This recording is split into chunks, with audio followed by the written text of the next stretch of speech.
Il pensait que ce n'était qu'une simple bosse dans le dos, jusqu'à ce qu'elle éclate à l'hôpital et que ce qui en est sorti choque même les médecins les plus expérimentés. Si vous pensez avoir tout vu en matière de mystères médicaux, attendez de découvrir ce qu'il y avait réellement à l'intérieur de cette bulle mystérieuse. Cette histoire va vous glacer le sang et vous faire repenser à jamais la façon dont vous écoutez votre corps. Le soleil de juillet tapait impitoyablement sur les vastes champs de blé d'or et qui s'étendaient à perte de vue près de Beauvais. Dans cette belle région de l'Oise où les terres agricoles dessinaient un patchwork parfait sous le ciel normand. La chaleur était écrasante, l'air vibre et audit des épis mûrs, et les cigales chantaient leur mélodie estivale incessante. Pierre Moreau, 45 ans, retira sa chemise de travail trempée de sueur salée et s'agenouilla péniblement près du petit ruisseau qui serpentait paisiblement entre les terres fertiles de la ferme du bois où il trimait depuis plus de 20 ans. L'eau fraîche et cristalline coulait doucement sur les galets polis, reflétant les nuages blancs cotonneux qui dérivaient paresseusement dans l'azur immaculé du ciel français. Son corps maigre et nerveux, marqué impitoyablement par quinquannées de labeur acharné sous tous les temps, racontait l'histoire d'une vie entière consacrée au dur travail de la terre. Chaque muscle, chaque tendon portait les stigmates des moissons, des labours, des semailles répétées saison après saison. Mais ce qui attirait irrésistiblement l'attention aujourd'hui n'était ni sa peau tannée burinée par les intempéries, ni les cals épais et jaunâtres qui couvraient ses mains rugueuses comme du cuir, ni même les cicatrices laissées par les accidents de la ferme. C'était cette protubérance monstrueuse qui défigurait son dos. Au beau milieu de son dos musclé, près de l'omoplate droite, juste là où la colonne vertébrale dessine sa courbe naturelle. Une bosse étrange et inquiétante grossissait littéralement à vue d'œil depuis plusieurs semaines maintenant. Elle n'avait rien d'une simple grosseur bénigne rouge vif comme un coquelicot.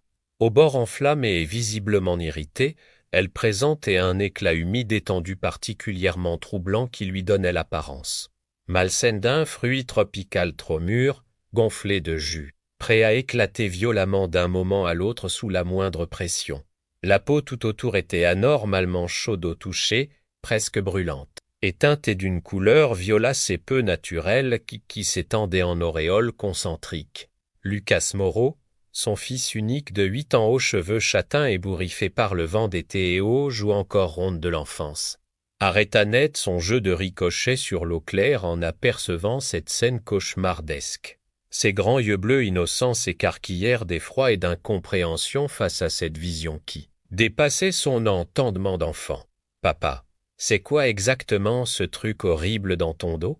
On dirait que ça bouge tout seul, comme si c'était vivant. » Sa petite voix tremblait de peur instinctive. Pierre se retourna brusquement, presque violemment, rajustant précipitamment sa vieille chemise de travail délavée par d'innombrables lessives. Son visage trahissait un mélange d'embarras, de colère et de peur qu'il s'efforçait désespérément de dissimuler. « Rien du tout, fiston. Va donc jouer ailleurs et arrête de t'inquiéter pour rien. C'est juste une méchante piqûre d'insecte, de guêpe ou de frelon.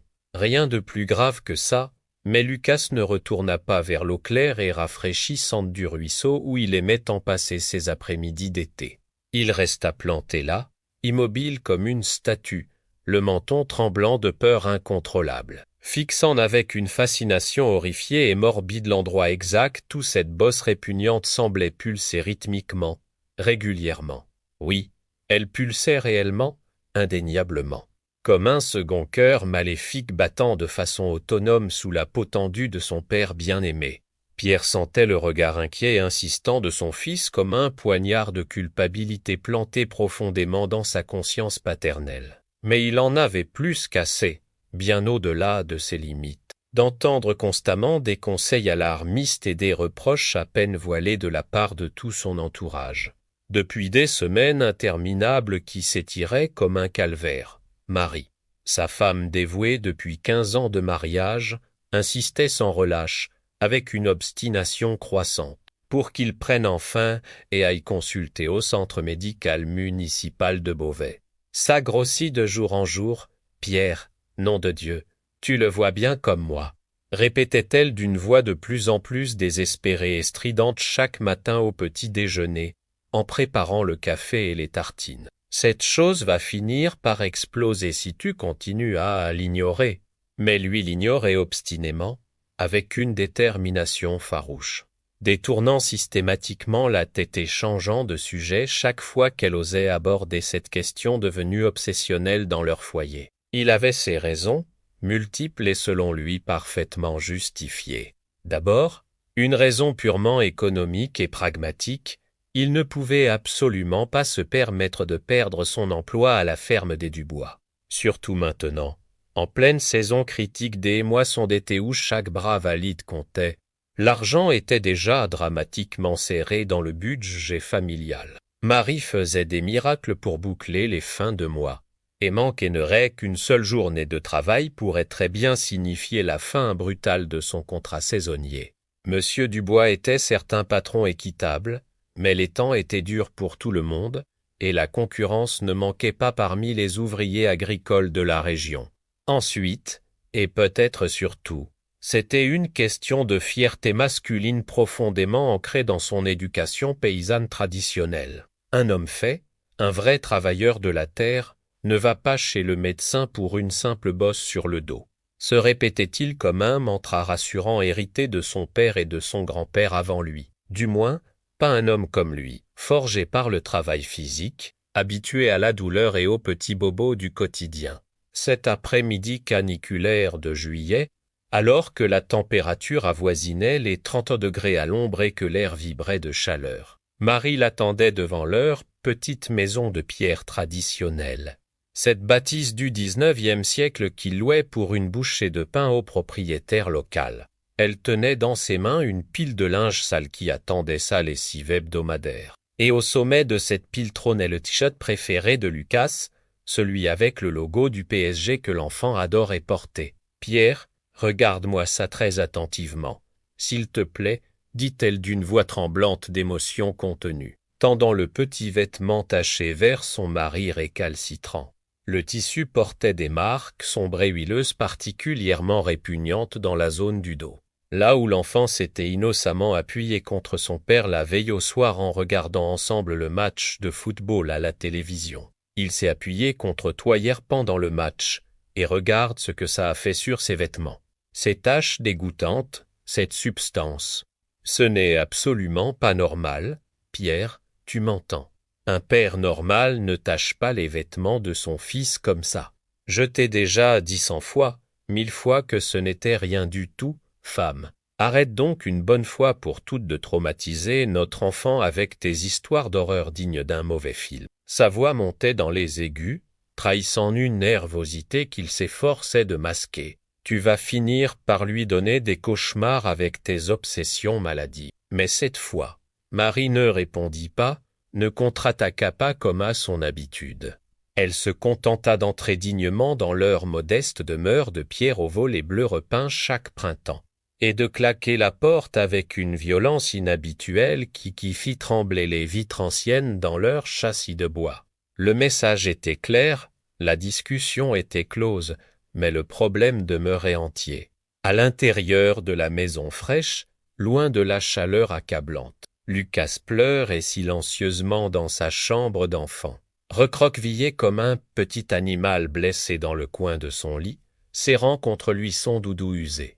Dans la nuit étouffante et sans le moindre souffle d'air, malgré toutes les fenêtres ouvertes de la maison, le silence paisible de la campagne profonde n'était rompu que par la symphonie habituelle des bruits nocturnes. Le chant nain lassable des grillons cachés dans l'herbe haute, le coassement grave des grenouilles du ruisseau proche, et le ululement lointain et mélancolique d'une chouette perchée dans le grand chêne centenaire qui dominait leur jardin potager. Pierre se tournait et se retournait péniblement dans leur vieux lit conjugal au ressort fatigué.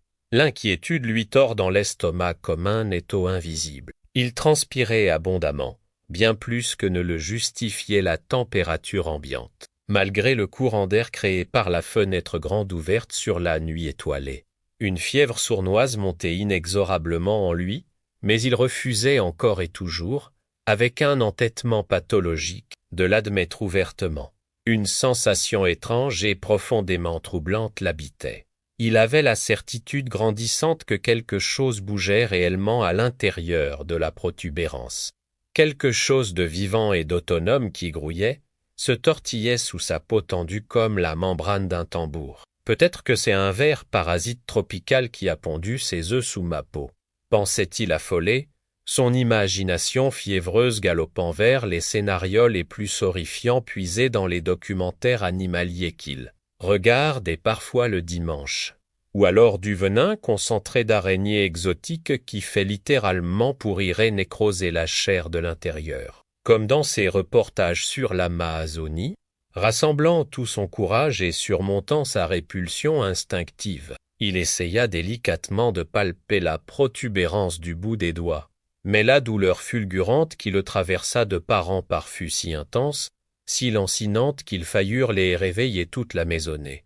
C'était comme si on lui plantait des dizaines d'aiguilles chauffées à blanc directement dans les terminaisons nerveuses. Quand il retira précipitamment sa main tremblante de douleur et de dégoût, il sentit avec horreur quelque chose de visqueux, de tiède et d'écœurant couler lentement le long de son échine dorsale. Pris d'une panique incontrôlable, le cœur battant la chamade, il se précipita en titubant vers le petit miroir fêlé de leur salle de bain spartiate, cette glace ancienne héritée de la grand-mère de Marie et qui avait vu passer 3 générations. Sous l'ampoule nue qui pendait au bout de son fil électrique, il souleva sa chemise de nuit usée et découvria avec un dégoût absolu le spectacle cauchemardesque qui s'offrait à ses yeux incrédules. Un liquide répugnant, épais comme de la mélasse industrielle, d'une couleur jaunâtre malsaine avec des reflets verdâtres particulièrement inquiétants, coulait paresseusement de la bosse tuméfiée comme du pus s'échappant d'un abcès crevé.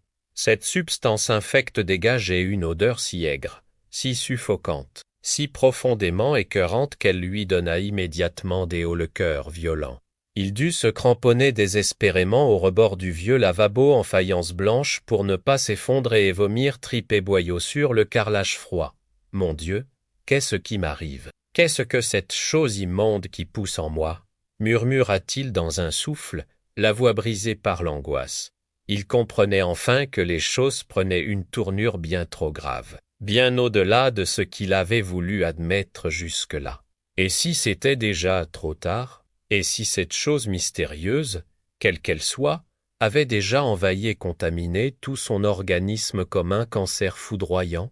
Il jeta un regard désespéré et suppliant vers la porte close de la chambre conjugale où Marie dormait paisiblement, ignorant totalement le calvaire nocturne de son époux obstiné. Et s'il se recouchait simplement, s'il fermait les yeux très fort et oubliait tout, s'il ignorait cette réalité cauchemardesque, s'il faisait semblant que rien de tout cela n'existait vraiment. Mais il ne pouvait plus se mentir à l'Olympus maintenant, pas après ce qu'il venait de voir et de sentir. Le lendemain matin, sous un soleil déjà ardent qui promettait une nouvelle journée de canicule, M. Dubois, son patron et propriétaire de l'exploitation, arriva comme chaque jour dans sa vieille Citroën C15 poussiéreuse, cette camionnette brinque-ballante qui avait vu passer 20 ans de travaux agricoles. Le moteur diesel tout sautait et crachait une fumée noire peu écologique. Mais fidèle à lui-même, Dubois refusait de changer de véhicule tant que celui-ci roulait encore. « Où diable est passé Pierre ?» hurla-t-il de sa voix puissante depuis le portail rouillé de leur modeste propriété, faisant s'envoler une nuée de moineaux qui picoraient dans la cour. 3 jours complets sans donner le moindre signe de vie, sans même un coup de téléphone d'explication. Il veut perdre définitivement son travail ou quoi? Les épis n'attendent pas? Bon sang! Pierre sortit de chez lui avec une lenteur inhabituelle qui ne lui ressemblait pas. Le dos anormalement courbé par une douleur qu'il ne pouvait plus dissimuler, sa chemise de travail habituelle déjà trempée de sueur malodorante sans même avoir fourni le moindre effort physique. Son visage était d'une pâleur spectrale, cadavérique, qui contrastait de façon saisissante avec son teint habituellement hâlé par les années passées au grand air. Monsieur Dubois, un homme bourru au grand cœur mais prompt à la colère, allait recommencer à vociférer ses reproches habituels concernant la ponctualité et l'assiduité. Mais il s'arrêta net, la bouche ouverte, en découvrant l'état lamentable et préoccupant de son employé le plus fiable et le plus consciencieux. « Bon sang de bonsoir, Pierre, mais tu es gravement malade. Tu as une tête de déterré, mon pauvre vieux. Ce n'est rien du tout, patron, je vous assure. Juste un petit mal laisse passager. Ça va déjà mieux. » Sa voix était faible, presque inaudible, comme s'il n'avait plus la force de faire vibrer ses cordes vocales correctement. « Malaise, mon œil.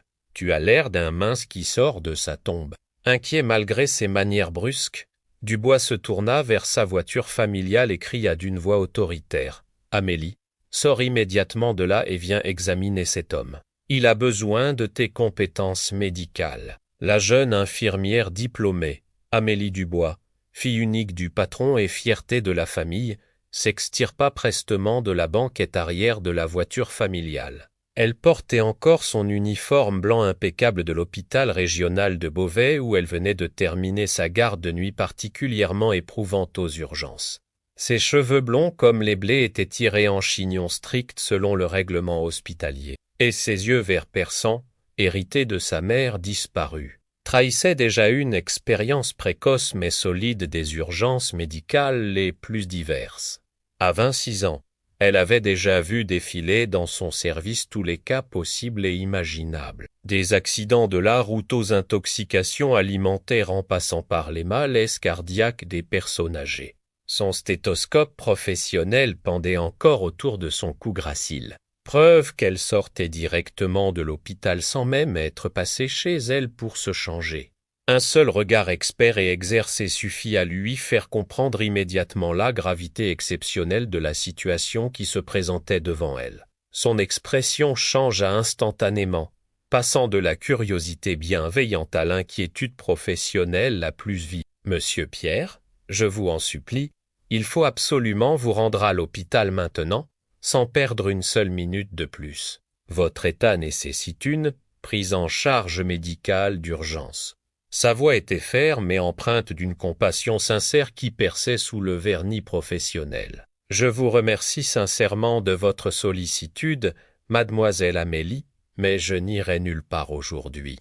J'ai du travail urgent qui m'attend dans les champs, la moisson ne peut pas attendre. » Sa voix était faible, presque inaudible, comme un souffle qui s'échappait péniblement de ses lèvres desséchées par la fièvre. « Si, monsieur Pierre, vous allez y aller. Et tout de suite, je n'accepterai aucune discussion sur ce point.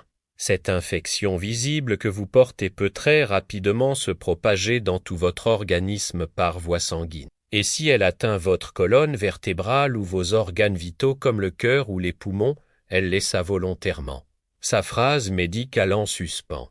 Le sous-entendu mortel étant suffisamment clair et explicite pour un homme intelligent comme Pierre. « Vous ne comprenez pas ma situation, mademoiselle. Je ne peux absolument pas me permettre de m'arrêter de travailler, même une journée. Qui va œuvrer dans les champs pour nourrir ma famille? Qui va s'occuper matériellement de ma femme et de mon petit garçon si je perds cet emploi? » Sa voix se brisa légèrement sur les derniers mots, trahissant une émotion profonde qu'il s'efforçait de contenir. Amélie, touchée par cette détresse paternelle qu'elle reconnaissait pour l'avoir souvent rencontrée dans son travail hospitalier, s'accroupit avec une grâce naturelle devant cet homme fier et travailleur, plongeant ses yeux verts compatissants dans les siens embués de fièvre et d'angoisse. « Et dites-moi franchement, monsieur, qui s'occupera concrètement de votre épouse et de votre enfant si vous mourrez par négligence et entêtement?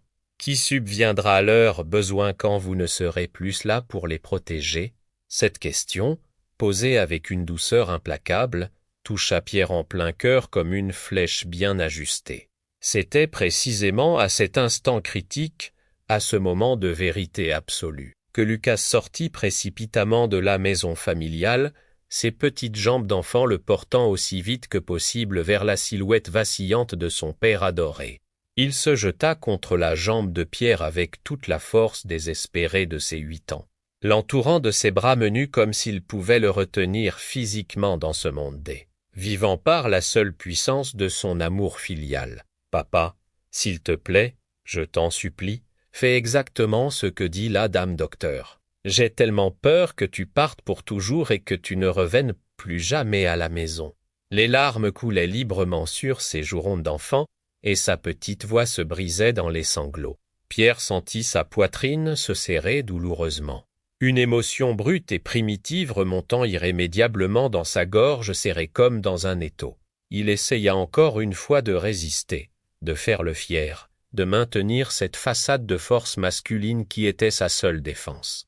Mais la fatigue accumulée, la douleur lancinante qui lui vrillait le dos, et surtout l'amour inconditionnel qu'il portait à son fils unique eurent finalement raison de sa résistance pathologique. Ses genoux cédèrent brutalement, ses jambes se dérobèrent sous son poids, et il s'effondra lourdement sur le gravier de l'allée familiale, perdant connaissance dans un dernier soupir de défaite. Marie, alertée par les cris et l'agitation, pleurait maintenant silencieusement mais amèrement à l'arrière de la camionnette d'urgence d'Amélie pendant qu'on emmenait son mari inconscient vers l'hôpital de Beauvais dans une course contre la montre. Ses mains tremblaient violemment de peur et d'angoisse incontrôlables, et elle serrait convulsivement contre elle le petit Lucas qui hoquetait de chagrin.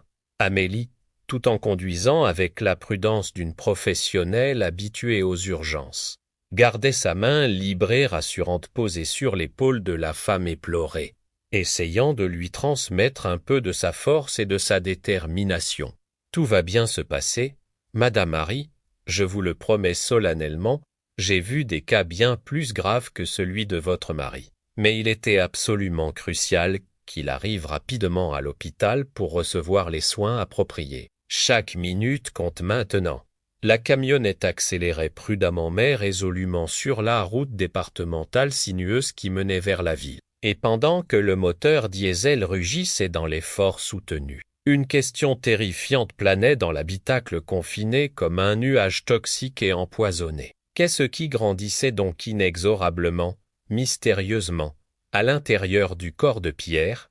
Quelle était la nature réelle de cette chose qui semblait avoir pris possession de lui? Si vous avez déjà ignoré dangereusement les signaux d'alarme urgents de votre corps par peur irrationnelle, par honte sociale ou par négligence coupable, n'hésitez pas à l'écrire courageusement dans les commentaires ci-dessous. Nous devons absolument parler ouvertement de ces questions cruciales de santé publique qui concernent chacun d'entre nous. Votre témoignage pourrait sauver des vies en encourageant d'autres personnes à consulter à temps. De quelle région de France suivant cette histoire bouleversante et réaliste? Faites-le nous savoir précisément dans les commentaires, cela nous aide à mieux comprendre notre audience. Partagez massivement cette vidéo avec quelqu'un de votre entourage proche qui a absolument besoin d'un avertissement sérieux concernant l'importance vitale de ne jamais ignorer les signaux que nous envoie notre corps. La chambre d'hôpital du service de médecine générale était d'une simplicité spartiate typiquement française. Avec ses murs beige institutionnels délavés par les années et les multiples couches de peinture, et cette odeur si caractéristique et reconnaissable entre toutes d'alcool médical, concentré mélange et adus désinfectants industriels puissants qui imprégnaient chaque recoin, chaque surface, chaque fibre textile de l'établissement hospitalier. Cette senteur âcre flottait en permanence dans les couloirs et les chambres, témoin silencieux des efforts constants déployés pour maintenir l'asepsie indispensable au bon fonctionnement d'un hôpital moderne. Pierre gisait complètement immobile sur le lit médicalisé au drap blanc impeccable, d'une pâleur spectrale qui faisait peur à voir, la respiration courte, sifflante et laborieuse comme celle d'un homme qui se noie lentement. Chaque inspiration semblait lui demander un effort considérable, et sa poitrine se soulevait avec difficulté dans un rythme irrégulier particulièrement inquiétant pour les soignants qui se succédaient à son chevet. Il dormait profondément, plongé dans un sommeil artificiel induit par l'effet puissant et prolongé des sédatifs administrés par l'équipe médicale dès son arrivée aux urgences. Marie, épuisée physiquement et moralement par une angoisse qui la rongeait de l'intérieur comme un acide, était assise depuis des heures sur une chaise inconfortable en plastique beige à son chevet, tenant sa main colleuse et rugueuse avec une détermination farouche, presque maniaque. comme si ce simple contact physique charnel pouvait magiquement suffire à empêcher la vie de s'échapper définitivement. Entre ses doigts tremblants de fatigue et d'épuisement nerveux, elle n'avait pas dormi depuis 36 heures, refusant obstinément de quitter la chambre même pour aller se restaurer à la cafétéria de l'hôpital. Amélie Dubois observait cette scène poignante et déchirante en silence depuis l'encadrement de la porte entr'ouverte, n'osant pas troubler par sa présence ce moment d'intimité conjugale si particulier et si douloureux. Ses yeux verts habituellement vifs et pétillants de vie étaient maintenant injectés de sang et profondément cernés par la tension professionnelle et le manque cruel de sommeil. Elle avait passé la nuit entière à éplucher méthodiquement toute la littérature médicale disponible sur Internet et dans la bibliothèque hospitalière, cherchant désespérément des cas cliniques similaires qui pourraient l'éclairer sur la nature exacte de cette mystérieuse affection. Elle savait instinctivement, dans ses tripes d'infirmière expérimentée, que quelque chose n'allait terriblement pas dans cette histoire, quelque chose qui dépassait largement le cadre d'une simple infection bactérienne classique. Ce n'était définitivement pas une bosse ordinaire comme on en voit couramment défiler aux urgences hospitalières. Ces kystes sébacébanales ou ces lipomes bénins qui constituent le pain quotidien des dermatologues. L'incision d'urgence que l'équipe médicale de garde avait été contrainte de pratiquer dans la précipitation pour soulager la pression interne considérable du gonflement avait libéré un liquide d'apparence absolument repoussante, épais et visqueux comme de la mélasse industrielle, d'un noir verdâtre profondément inquiétant qui n'existait dans aucun manuel de médecine, et dégageant une odeur putride si intense, si écœurante, si profondément nauséabonde que plusieurs infirmières aguerries avaient dû abandonner temporairement la salle d'intervention, prises de malaise et de vomissements incontrôlables malgré leurs années d'expérience des pires horreurs hospitalières. Mais ce qui avait le plus profondément troublé et bouleversé Amélie, ce qui l'empêchait de dormir depuis cette intervention d'urgence, ce n'était même pas cette substance nauséabonde et mystérieuse. Non, c'était bien plutôt la nature absolument inexplicable du tissu bizarre,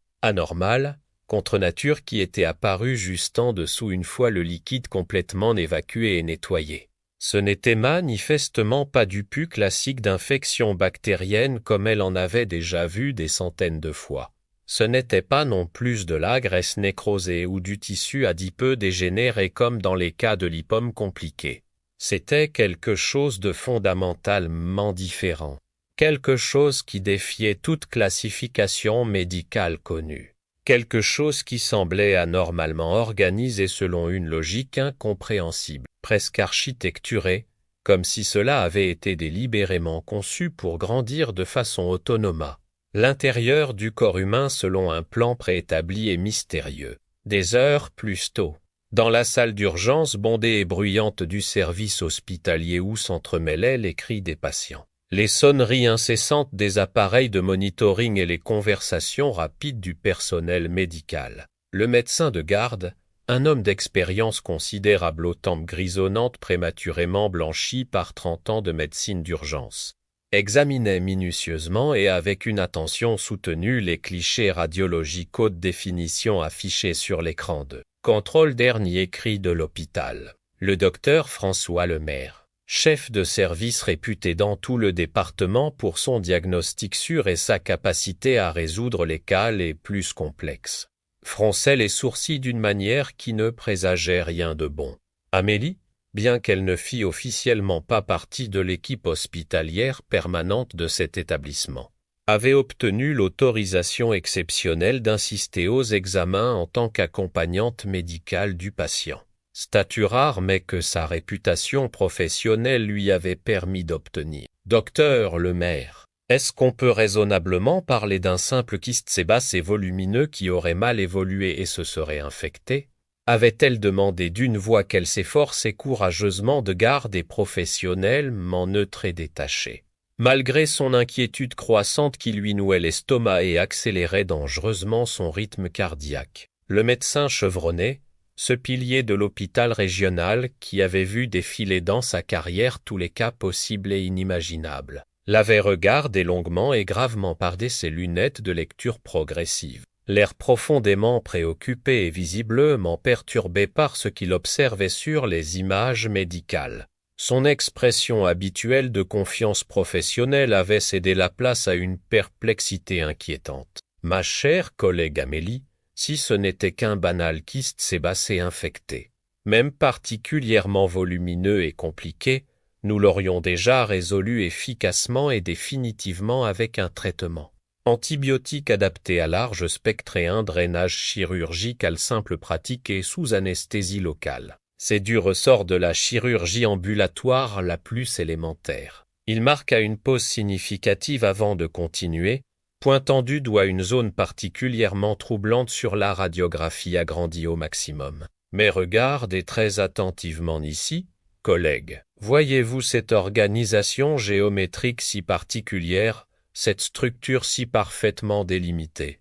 Et cette formation que vous distinguez ici ressemble étrangement à un encapsulement artificiel, manufacturé pour en dire, comme si quelque chose d'externe, quelque chose qui n'a rien à voir avec la pathologie humaine habituelle, s'était littéralement nourri et développé aux dépens du corps de ce malheureux homme en parasite organisé. » Amélie déglutit péniblement, sentant son sang se glacer dans ses veines face à cette révélation médicale stupéfiante. « Docteur, êtes-vous en train de me dire que cette formation pourrait être artificielle, que quelqu'un ou quelque chose aurait délibérément implanté cela dans le corps de M. Pierre ?» Le docteur Lemaire ajusta ses lunettes d'un geste nerveux qu'elle ne lui avait jamais vu auparavant.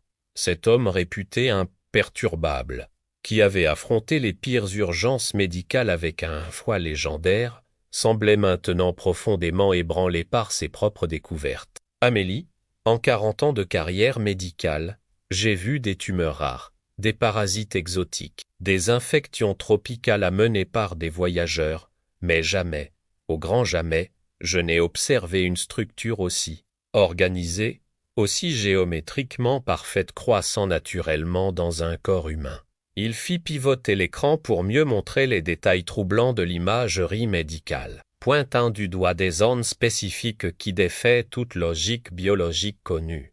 Regardez ces connexions, ces ramifications qui suivent un schéma quasi mathématique.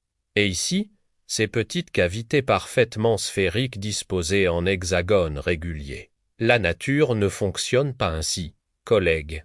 La nature est chaotique, irrégulière, imprévisible dans ses manifestations pathologiques. Dans la chambre silencieuse où Pierre reposait sous surveillance constante, Marie continuait sa veillée obsessionnelle, refusant catégoriquement de s'éloigner ne sa qu'une minute de son mari. Elle avait envoyé le petit Lucas chez sa sœur Brigitte à Compiègne pour l'épargner de ce spectacle angoissant. Mais elle-même ne pouvait se résoudre à abandonner son poste. Chaque respiration difficile de Pierre, chaque tressaillement de ses paupières closes, chaque variation sur les écrans de monitoring était scrutée avec l'attention maniaque d'une mère inquiète. « Pierre, mon amour, tu m'entends » murmurait-elle régulièrement à son oreille, caressant doucement ses cheveux châtains clairsemés. « Lucas t'attend à la maison. Il a dessiné un tracteur rouge pour toi, tu sais, comme celui que tu conduis chez Monsieur Dubois.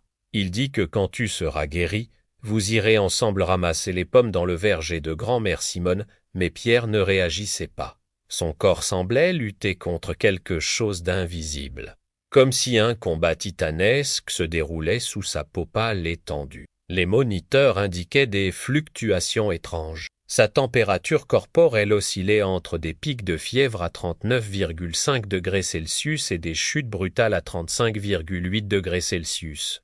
Un phénomène que l'équipe médicale n'arrivait pas à stabiliser malgré tous les protocoles thérapeutiques mis en œuvre. En fin d'après-midi, alors que le soleil déclinant de juillet jetait ses derniers rayons dorés à travers les rideaux de l'hôpital, un événement inattendu bouleversa brutalement le cours des choses. Pierre ouvrit soudainement les yeux, non pas progressivement comme lors d'un réveil normal, mais d'un coup, avec une intensité glaçante qui fit sursauter Marie, tu es là. Sa voix était rauque, méconnaissable, comme s'il n'avait pas parlé depuis des mois. Mais ce qui terrifia le plus son épouse, C'était l'expression de ses yeux, ils étaient emplis d'une terreur primitive, viscérale, comme s'il avait vu des choses inimaginables pendant son sommeil artificiel. « Oui, mon chéri, je suis là. Je ne t'ai pas quitté une seconde. » Elle serra sa main avec une force désespérée, mais fut choquée de constater à quel point elle était devenue froide, presque glacée malgré la fièvre qui ravageait son organisme taille. Ils étaient dans ma tête, Marie, pendant que je dormais. Des voix, des chuchotements. Il disait que ce n'était que le commencement. Pierre parlait avec difficulté, chaque mot semblant lui coûter un effort considérable. Il disait que d'autres comme moi, d'autres avaient été choisis. Marie sentit son cœur se glacer d'effroi face aux paroles incohérentes de son mari. Choisis? Choisis pourquoi, Pierre? Tu délires, mon amour. C'est la fièvre qui te fait dire ces choses terribles. Mais au fond d'Hermine, une angoisse sourde lui murmurait que ces mots n'étaient peut-être pas le fruit du délire. Amélie, qui venait d'entrer dans la chambre pour effectuer les contrôles de routine, s'immobilisa en entendant les dernières paroles du patient. Son expérience médicale lui avait appris à distinguer le délire fébrile classique des révélations cohérentes exprimées dans un état de conscience altéré. Et quelque chose dans le ton de Pierre, dans la précision troublante de ses propos, lui fit froid dans le dos. « Monsieur Pierre, pouvez-vous nous expliquer plus clairement ce dont vous vous souvenez ?» Ces voix, que disaient-elles exactement? Demanda-t-elle avec la prudence professionnelle d'une soignante habituée aux confidences des patients en détresse. Pierre tourna vers elle un regard qui semblait porter le poids d'un secret intolérable. Il parlait d'expérience. De test, il disait que mon corps réagissait bien, mieux que les autres, que j'étais spécial. Sa voix se brisa sur ce dernier mot, comme s'il comprenait enfin l'horrible vérité de sa situation. Pierre, écoute-moi attentivement, intervint doucement Amélie en s'asseyant près de lui. As-tu déjà subi une opération chirurgicale dans le passé? Une intervention, même mineure, dont tu ne nous aurais pas parlé.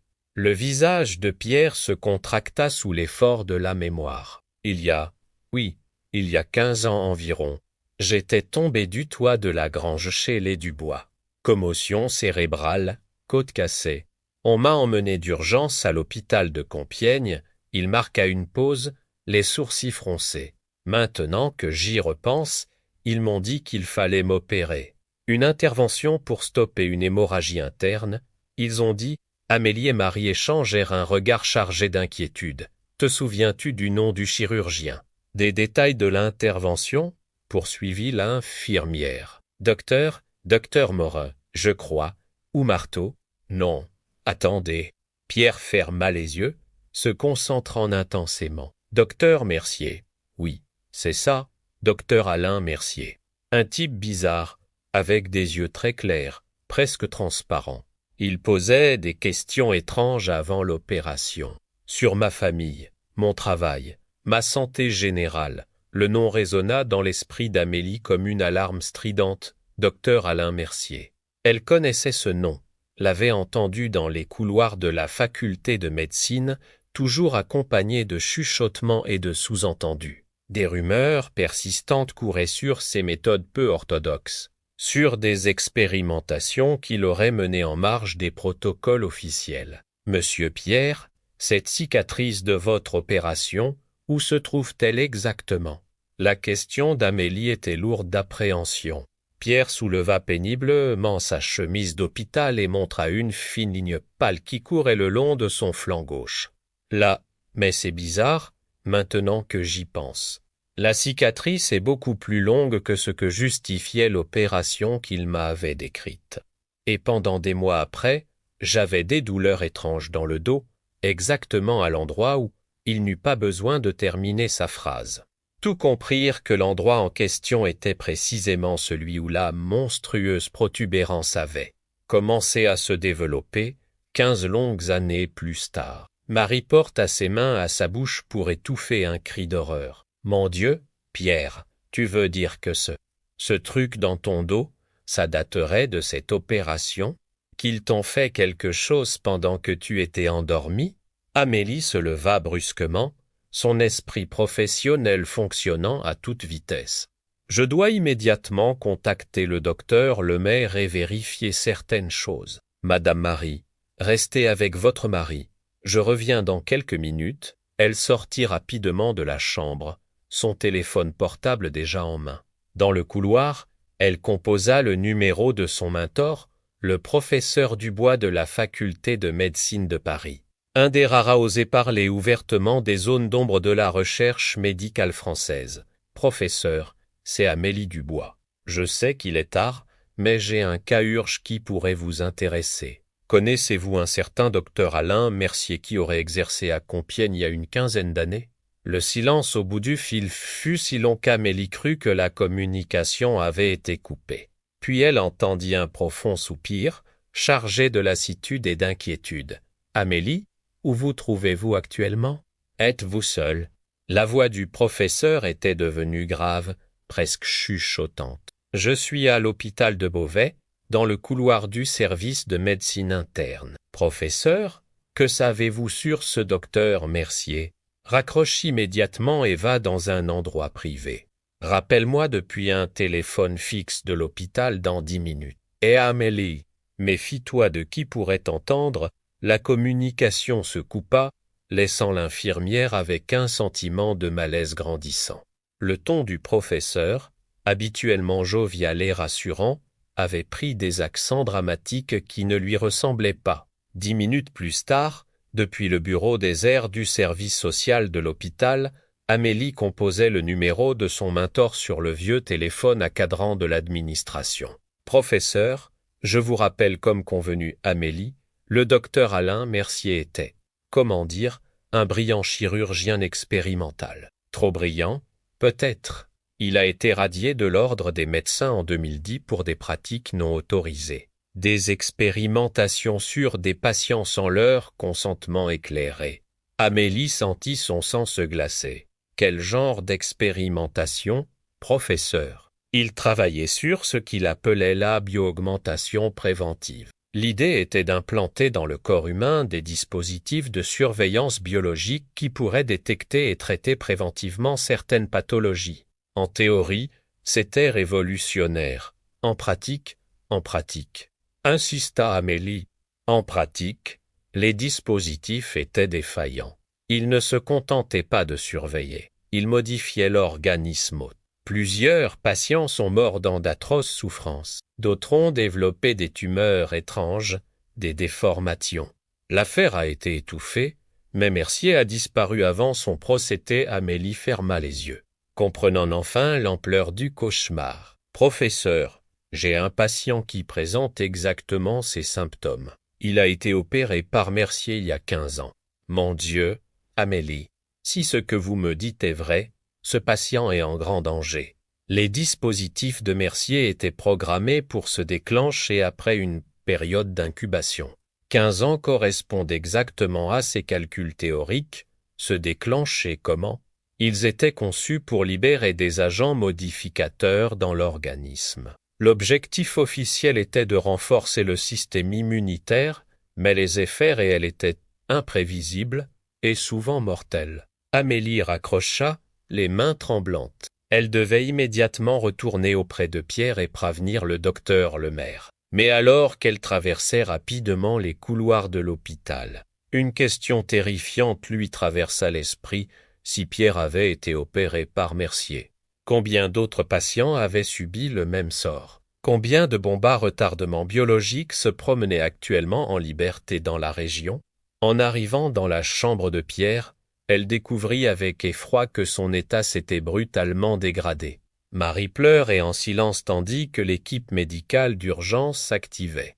Autour du lit, les moniteurs affichaient des valeurs alarmantes, tension en chute libre, rythme cardiaque erratique, température corporelle qui grimpait dangereusement vers les 41 degrés Celsius. Que se passe-t-il? Demanda-t-elle à l'infirmière de garde. Ça a commencé il y a 5 minutes. D'un coup, sans prévenir, comme si son organisme entier entrait en guerre contre lui-même. Amélie s'approcha du lit et observa avec horreur que la protubérance dans le dos de Pierre semblait maintenant pulser de façon visible. synchronisée avec les battements désordonnés de son cœur. Pire encore, elle semblait avoir grossi, et sa couleur était passée du rouge au violet foncé. « Il faut l'opérer immédiatement », déclara le docteur Lemaire qui venait d'arriver en urgence. « Cette chose, quelle qu'elle soit, est en train de le tuer de l'intérieur. » La salle d'opération de l'hôpital de Beauvais n'avait jamais été le théâtre d'une intervention aussi exceptionnelle.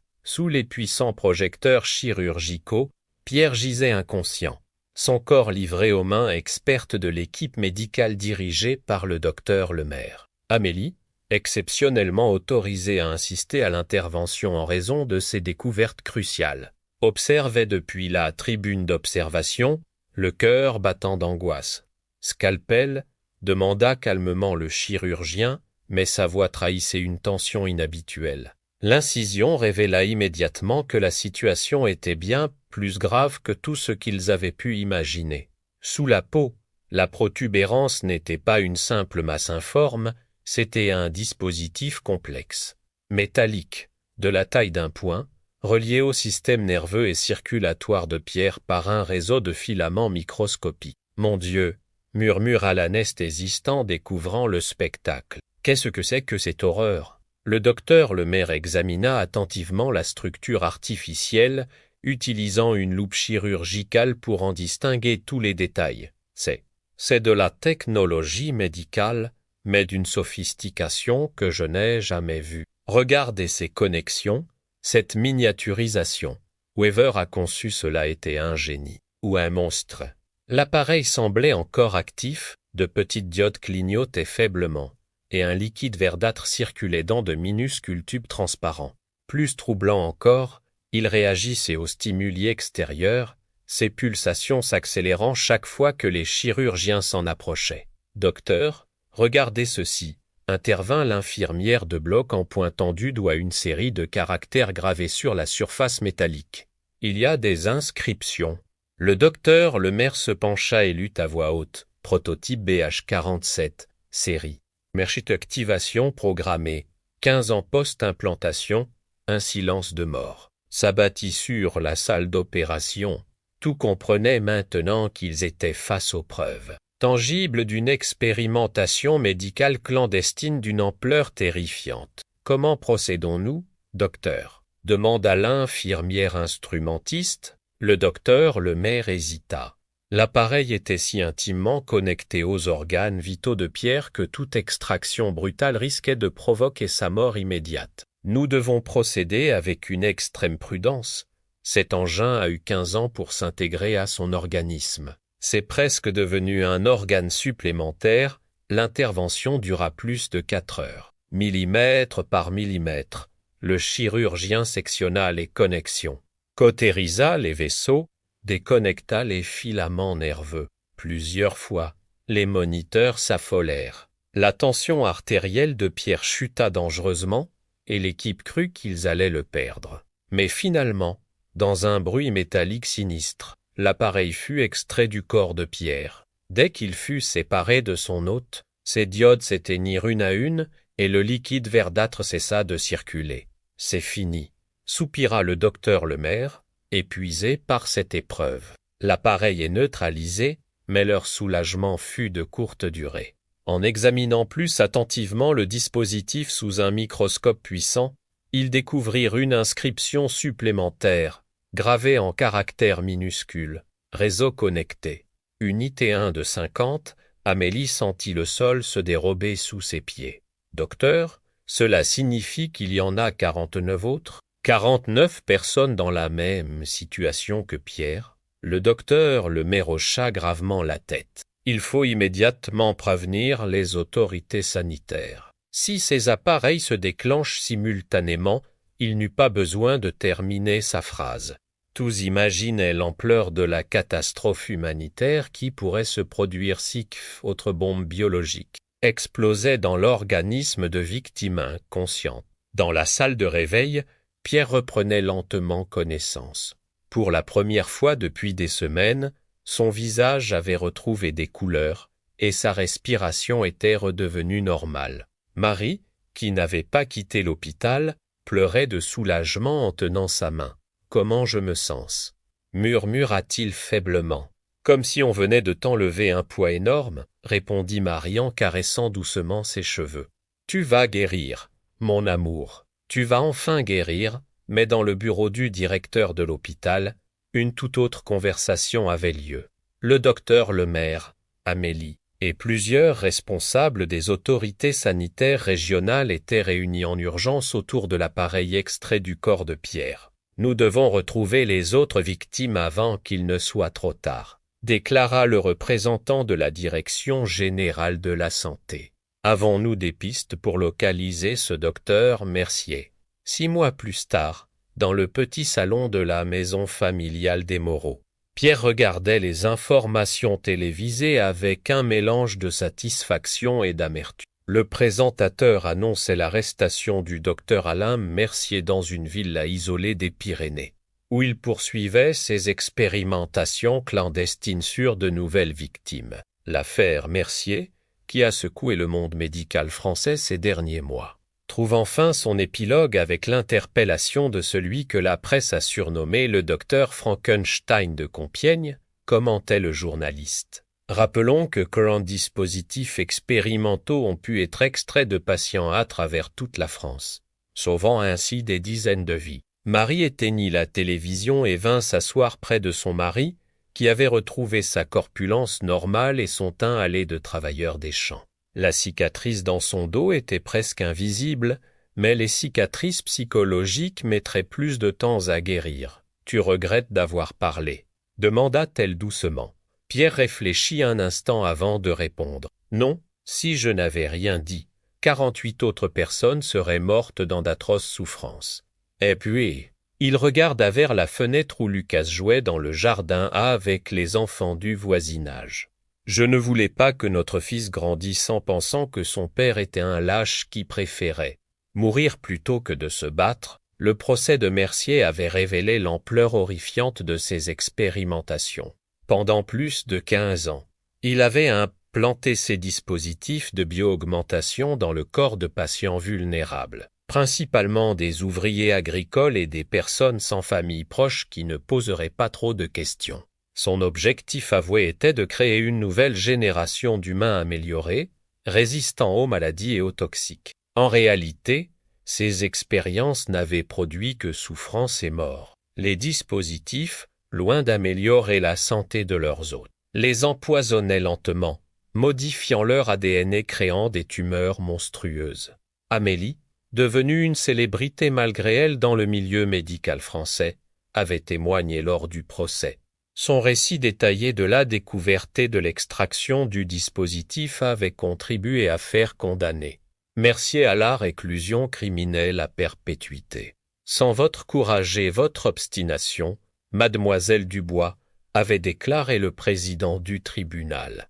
Cette affaire n'aurait jamais été révélée, et de nombreuses autres victimes auraient perdu la vie, mais pour Amélie, la vraie victoire était ailleurs. Dans sa nouvelle fonction de coordinatrice régionale pour la surveillance des expérimentations médicales clandestines, elle œuvrait chaque jour pour que de tels crimes ne puissent plus jamais se reproduire. Un soir de novembre, elle rendit visite à Pierre et sa famille. Ils étaient tous les trois réunis autour de la table de la cuisine, Lucas aidant ses parents à préparer la soupe aux légumes du potager. « Comment ça va, Pierre ?» demanda-t-elle. « Mieux. » répondit-il simplement. « Je travaille toujours chez les Dubois.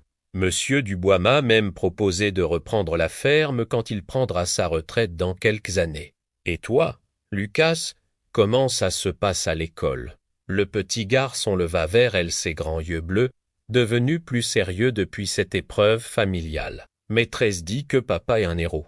C'est vrai ?»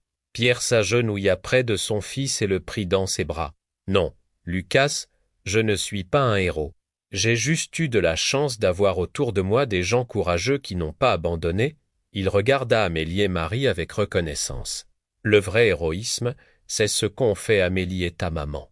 Elles ont refusé de baisser les bras quand moi, j'avais renoncé, plus tard dans la soirée, tandis qu'Amélie s'apprêtait à repartir vers Beauvais, Marie la raccompagna jusqu'à sa voiture. « Merci, dit-elle simplement. Pour tousser, me remerciez pas. C'est mon métier. » « Non, répliqua Marie avec fermeté. Votre métier, c'était de soigner Pierre. Ce que vous avez fait, aller chercher la vérité, affronter les autorités, témoigner au procès. Ça, c'était de l'humanité pure. Amélie sourit et démarra sa voiture. En s'éloignant dans la nuit, elle aperçut dans son rétroviseur la silhouette de la famille Moreau encadrée dans la lumière chaude de leur foyer. Pierre avait passé son bras autour des épaules de Marie, et Lucas sautillait entre eux. Cette image, pensa-t-elle, valait toutes les récompenses du monde. Parfois, il suffisait de quelques personnes courageuses pour que la vérité triomphe, même face aux plus terribles secrets. Si cette histoire vous a touché, partagez-la. Parce que dans la vraie vie aussi, il arrive que des victimes innocentes aient besoin que quelqu'un refuse de baisser les bras, et que la vérité, même douloureuse, soit toujours préférable au mensonge le plus confortable. Dites-nous dans les commentaires croient que de telles expérimentations puissent réellement exister. La réalité dépasse parfois la fiction.